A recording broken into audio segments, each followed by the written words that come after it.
Hi everybody, and welcome back to Plastic Models by Regular Dude and my September 2020 update. So, for once, looks like I'm going to get this posted on the 1st of the month, which will be October. So that'll be really cool. Feeling like on time and got my act together. So what's been going on? Two projects going right now. Still, I've already posted some videos of those, some parts of the different videos, and one is the Meng 1/35 scale Jagdtiger G1. Working on that one, and I'm also working on I'm working on the Revell 1/32 scale P51D that my son got for me for Father's Day. Got a few new items. Well, actually, the only items I got I'll talk about in a minute. But let's go ahead and switch the camera around and we'll take a look and see what's been going on the bench. All right, what to talk about first? Well, let's talk about the old Mustang. So, as you can see, I'm on the color callouts here, and I'm actually working on the paint. All the major construction is done. The only things that aren't actually assembled are the things that are being put on after I get most of the painting done. So let's take a look at the kit itself. So here it is. Working on the paint.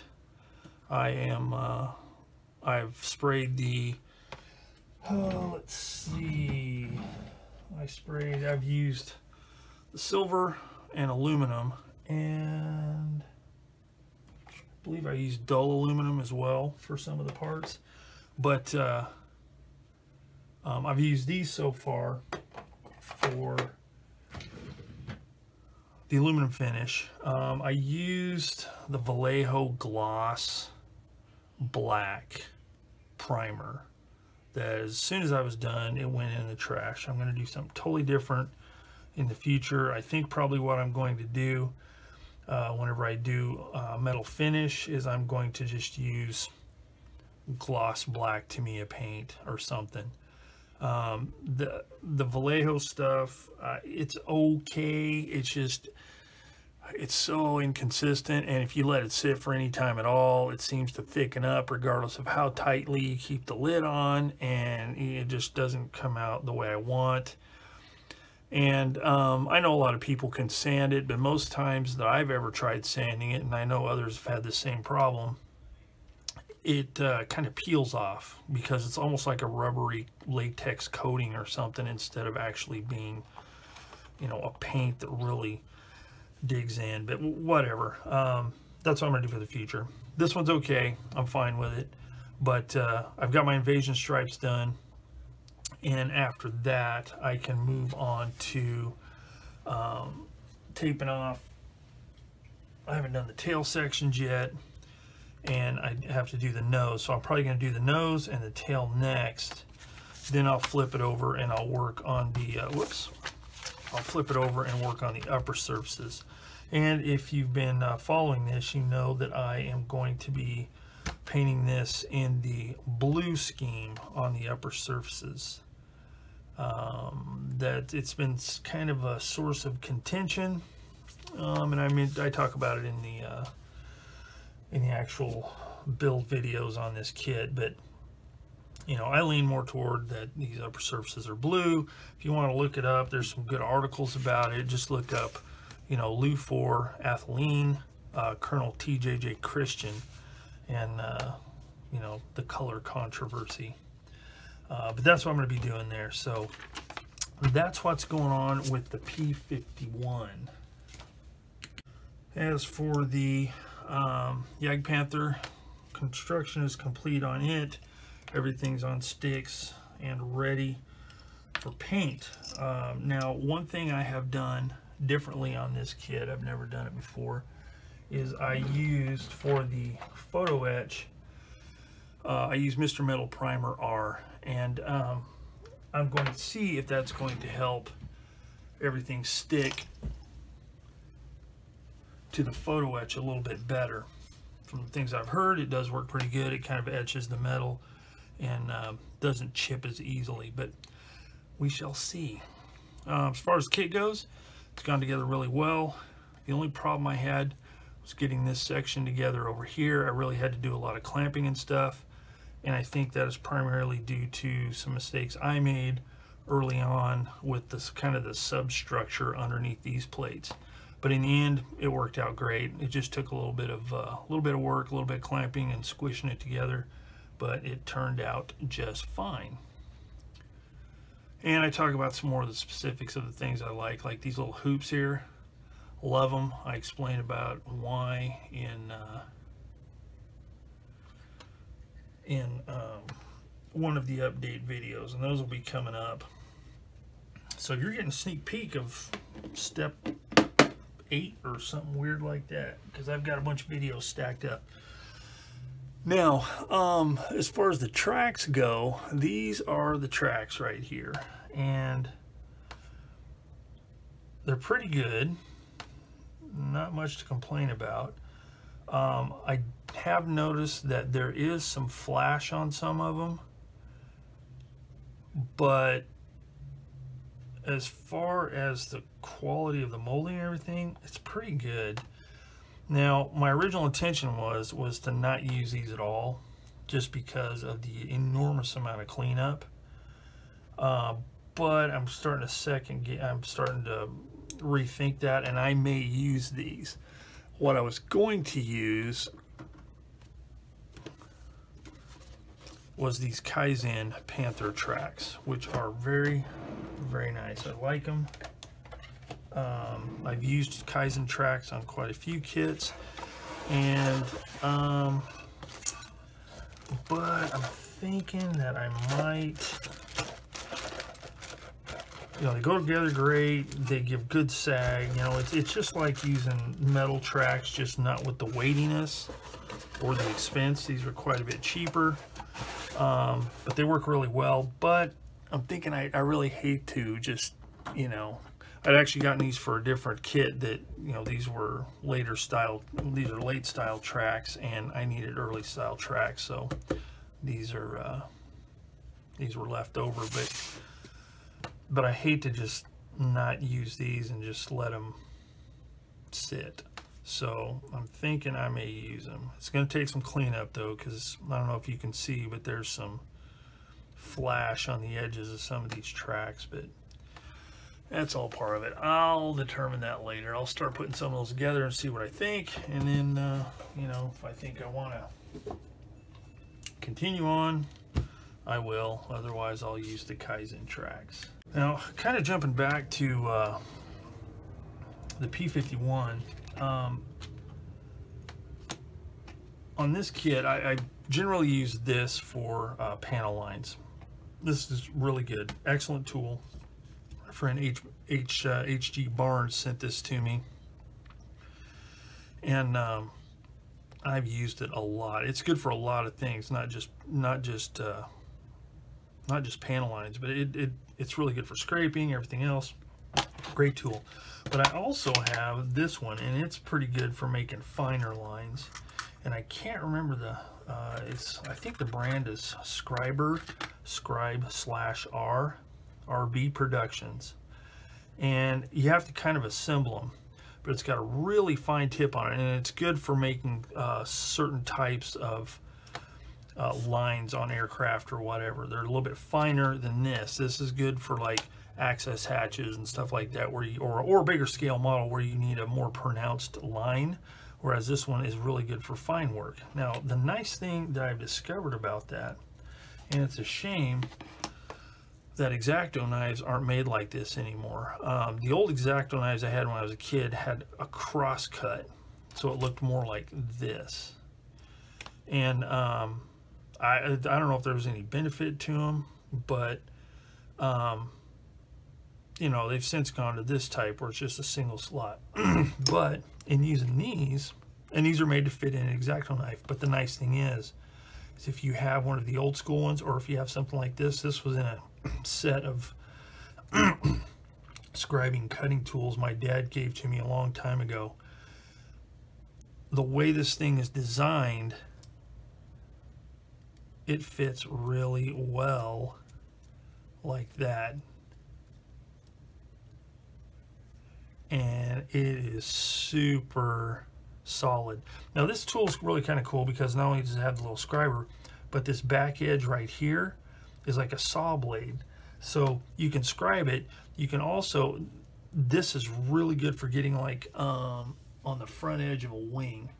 I don't want to get that P51 back out, but say this is a wing here and you scribe, you know, this way, you can flip it over and get the front edge of the wing, and this just does a really good job. You don't have to worry about, you know, really having to crank it around.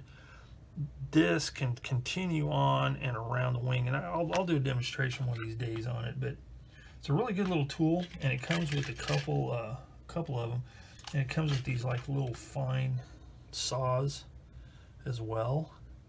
So it's really kind of a cool setup. It comes with a couple of extra of these, this bent part here, and just works really well. I like it. I haven't used it in a really long time. I actually forgot I even had it, but it does work really well. But in that set my dad gave me, it also came with these, and this is good for kind of roughing in a scribe mark, or it's good for doing circles or curves like with these here. Now I think I brought these up in my last update video. I'd gotten these in because I needed to scribe some access panels on the P51, and I got these in here, and man, they are a lifesaver. They work really good. Just lay it on. They're really super flexible. You just lay them on the fuselage or whatever. Let me get one out. I'll show you. I had to use this one here, but you know, you have a curved surface.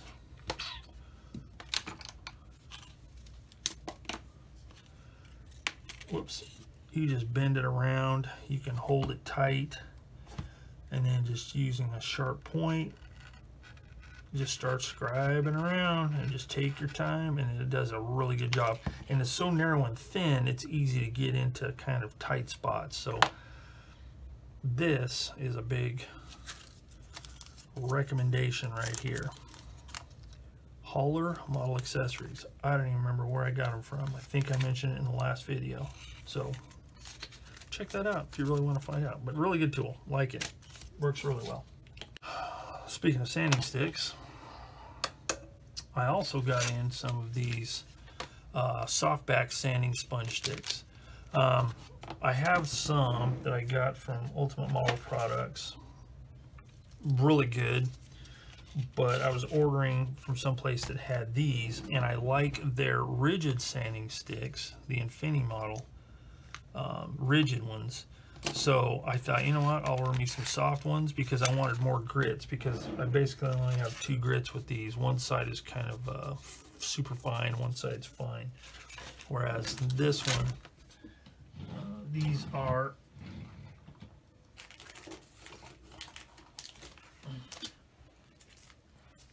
I got 3 kinds, 400, 600, and 800. So that'll help me, I think will help a lot on aircraft kits when I'm sanding stuff, or anything else for that matter. Also got these. I'm not sure if I talked about these in the last video, but I got these Ushi Van der Rosten airbrush stencils, and I plan on using those for giving variation to the painted parts of the P51 and future aircraft. Just, you know, to give it a little bit of variation in the color and the tonality of the paint. So kind of looking forward to using those, but that's some of the stuff I got. The only other stuff I got as far as mail call goes is I got some paints for an upcoming project, which I will talk about when I get ready to actually start it, because I still got a lot to go on the Jagdtiger and the P51. So that kind of took care of 2 segments of the video, which is what's been going on the bench and mail call. The only other mail call item I have is kind of a big one. So I got a comment on one of my videos month and a half or so ago, maybe 2 months. But one of my viewers says, "Hey, can you know, shoot me an email?" So I contacted this person via email, and you know, said, "Hi, what's going on?" You know, I thought maybe this person had some technical questions about a model kit, or wanted to ask me about one of the particular model I was working on that he sent the comment to. Well, he actually asked me if I would be interested in some models, free of charge. Just he's getting to the point where he, I think he said he had a pacemaker put in, and he just doesn't have the, I guess, stamina or whatever to just, you know, really sit down and put effort into models. And he has, you know, wanted to free up some closet space and stuff like that. So he asked, you know, would you like some models free of charge? Just, you know, I like your channel, I enjoy what you do, and I'd like to send them to you. And I said, hey, I said, that'd be great. So he sent me a list, and it blew me away. So I'm not going to go over all of it right now. I'm going to do that in a separate video. But he sent me quite a few aircraft models and some armor models. And they're all really nice kits, and they're all subjects that I'm totally interested in. Some of them, you know, just haven't gotten around to, you know, purchasing kits, you know, and doing them. And so now it's been taken care of. So I'm set up for kits for a while. And you know, I asked him first if, you know, he was okay if I mentioned his name and gave public thanks for what he did, because it was a really, really grand gesture, I gotta say. And he said, he goes, I'm not doing it for accolades or recognition or anything, just wanted to do something nice, you know, and you know, at the same time free up some storage space for him and his wife and stuff like that. And his name is Eric Davenport. So Eric, if you're watching this video, I do want to say again, and I've, you know, spoke back and forth with him on email, but I do want to say again that I really, really appreciate you sending those models my way, and it's gonna literally give me hours upon hours of relaxation and enjoyment building models. So Eric, if you're watching, again, I want to say thank you very much, and I really, really appreciate you sending them to me. So as for everybody else, keep an eye peeled. I will do probably a separate video and kind of go over and show what all he sent my way. Okay, so last segment for this time is channel news. What's going on with the channel? Am I going to make any changes? Anything like that? No, I'm not really going to make any changes, other than I really, really want to work on shortening my videos. I tend to get so wrapped up in what I'm doing and explaining stuff that the videos get over long. I mean, I got some coming up on the Jagdpanther that I think are over an hour long, and I know a lot of people say, oh yeah, we love it, you know, I turn it on and just go, it's like, yeah, but man, it drives me nuts. But you know, I like long videos too. But anyway, I want to try and just get them kind of tightened up a little bit more. I don't know if I need to further chop up and make sure I'm only doing like one step per video on some things, because there's so many things going on, and it tends to happen more with more complicated kits. Like the Jagdpanther is a more complicated kit. There's a lot more parts than, say, a Tamiya kit, and some of the techniques are a little bit different, or I've been running into things that I haven't covered in videos before. And even, you know, if I have covered a video before, if it's the first time somebody's seen a video, they might want to know what exactly I'm doing and why. So some of them are kind of long, but I'm trying to tighten it up a little bit. I'm just constantly trying to hone the videos and get them, you know, just tightened up. I want my production values to be better. I'm not looking for professional stuff. It's just I would like to make them a little more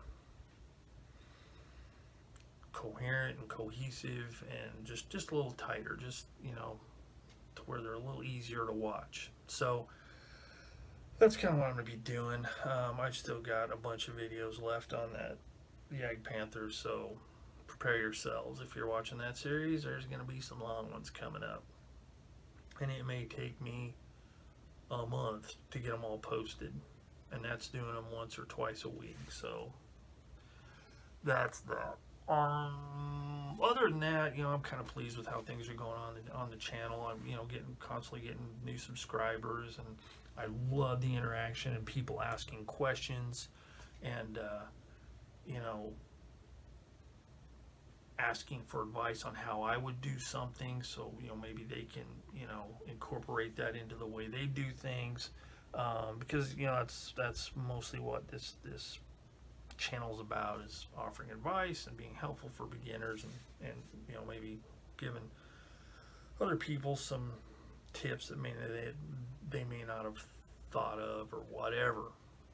So as far as all that goes, it's going really good. I'm digging how it's going, and getting a lot of interaction with people. I really dig that. You know, it's like there's people I can just count on every time, you know, having some, you know, and what's really cool is a lot of these people are saying, that's really cool, here's something to think about for next time. That's exactly the kind of stuff I'm looking for. It really helps.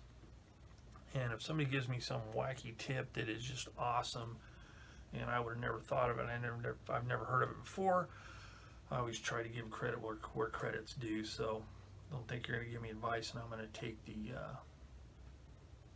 credit for it, because I don't do that stuff. So anyway, so that's pretty much it for this month. So that was September. Already talked about what's coming in October, so keep your eyes peeled for more videos. I'm trying to post them on Wednesday mornings and Sunday mornings. I've been kind of not quite on top of that lately, but there's been a lot going on. But generally, Sunday morning and Wednesday morning is when I'll be posting videos, especially the projects. Now, stuff like this, it's a once a month deal, and I try and do it on the 1st, so it's not going to be on one of those 2 days. It'll hopefully be like, you know, I try and do it on the 1st. So, but that's the way the videos are going. So keep your eyes peeled. Today is Wednesday. This will go on Thursday morning, which is the 1st. So this one will be on time, and then the next one will be coming up on Sunday morning. I do those Sunday morning, 5 a.m. California time, USA. So that's it. That's what's coming up. So thanks for watching this September update and kind of a preview for October. As always, I thank you for watching Plastic Models by a Regular Dude. If you have any hints, tips, comments, suggestions, any of that kind of stuff, post them in the comment section down below. I'll get back to you as soon as I can. So as always, thanks for watching, and I will see you all later.